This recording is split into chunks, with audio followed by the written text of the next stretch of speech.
Hey, this is Chris, Leacris Computers Update, Leacris Mobility. We're mobile this morning, but we're not doing computer work. We're doing other work that I'm contractually restrained from talking about. So, hey, that's just kind of the way that goes, right? Makes it all seem much more mysterious and fun if I put it that way. It's true, but it is more mysterious and fun when I put it that way. Had a brand new world record. Got a computer in, a laptop in, I think it was last Saturday. Went and picked it up. The complaint was the mouse wasn't working, the keyboard wasn't working. And so I took it home. I thought, man, it's probably some kind of hardware issue.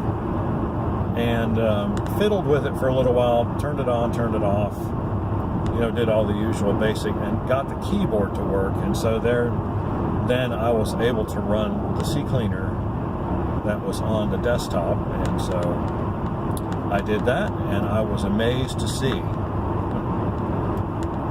that CCleaner removed 135 gigabytes of junk files off of that computer. Most of them were in the system, the temporary system file. I couldn't believe it. That is by far the highest total that I've seen ever on a computer. I think the previous record was only 20 or 30 gigabytes, and a lot of that was the recycle bin. I mean, there was almost nothing in this guy's recycle bin. It was all temporary system files, and so that was really amazing. And so, amazingly enough, then after I ran that and restarted the computer, all the hardware suddenly worked just fine. So what was going on was that these system files, these temporary system files, were just clogging up the system. They were causing the CPU to run at full load, evidently.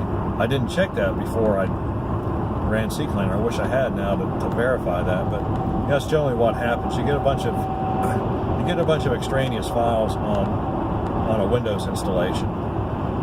And Windows has to spend so much time keeping track of those files that it doesn't have time to do anything else. And that's kind of a simplified explanation, but that's pretty much how it goes. And so that's what happened. And so now I've gone ahead and run Malwarebytes on it. He didn't have any real issues as far as viruses, malware, spyware, whatever.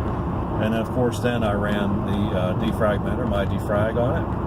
And it was pretty heavily fragmented, but that's what you would expect with 135 gigabytes of worthless files. And I know it's supposed to be pronounced gigabytes, but hey, that's the way I do it. So that's the way it is. It's a G. If they wanted to pronounce it with a J sound, they should have put a J there. I'm not quite sure why they didn't. I'll have to look that up. Anyway. If you have a computer that I've worked on, there's a 100% chance that I've left 3 utilities on your desktop, CCleaner, Malwarebytes, and MyDefrag.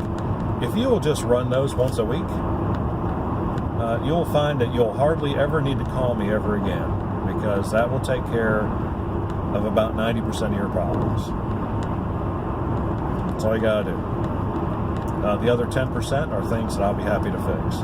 I mean, I'm happy to get your computer and run those 3 things and have your computer fixed and charge you money for it. But times are tight, and why waste money? Just go ahead and do it yourself, and save yourself a little time, a little aggravation. Like I said, run those once a week. Run them in that order. It works better that way. If you run CCleaner, then Malwarebytes, and then MyDefrag last. Alrighty, any questions or comments, do so in the section below. Like and subscribe. We appreciate when you do. And we'll see you on the next one.